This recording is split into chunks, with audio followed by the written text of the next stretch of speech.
Wakil Gubernur Aceh Fadlullah menghadiri rapat paripurna Dewan Perwakilan Rakyat Aceh tahun 2026 dengan agenda penyampaian jawaban atau tanggapan Gubernur Aceh atas pendapat Badan Anggaran DPRA terhadap Rancangan Kanun Aceh tentang pertanggungjawaban pelaksanaan anggaran, pendapatan, dan belanja Aceh tahun anggaran 2025 pada Kamis 27 Agustus 2026.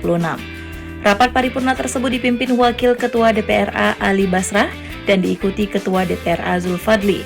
Hadir pula Kapolda Aceh Irjen Rudi Setiawan, Kepala Kejaksaan Tinggi Aceh Teku Rahmat Syah, unsur Forkopimda Aceh, serta para anggota DPRA lainnya. Turut hadir para Kepala Satuan Kerja Perangkat Aceh dan Kepala Biro di lingkungan pemerintah Aceh.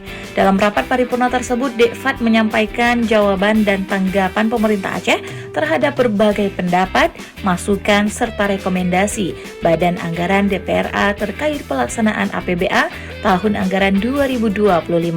Dekfat menyampaikan apresiasi dan terima kasih kepada pimpinan serta seluruh anggota DPRA atas pendapat dan masukan yang disampaikan.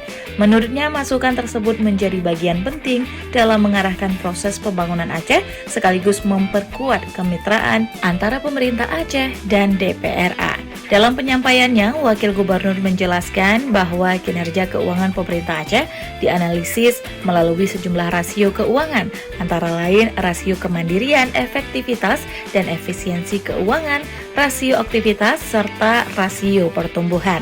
Analisis tersebut menjadi bagian dari pengukuran akuntabilitas pemerintah Aceh dalam pengelolaan keuangan daerah. Berdasarkan laporan pertanggungjawaban pelaksanaan APBA tahun 2025, realisasi pendapatan pemerintah Aceh mencapai 10,70 triliun rupiah atau 100,08% dari target 10,69 triliun rupiah. Sementara itu, realisasi belanja mencapai 10,65 triliun rupiah atau sebesar 95,42% dari target 11,16 triliun rupiah.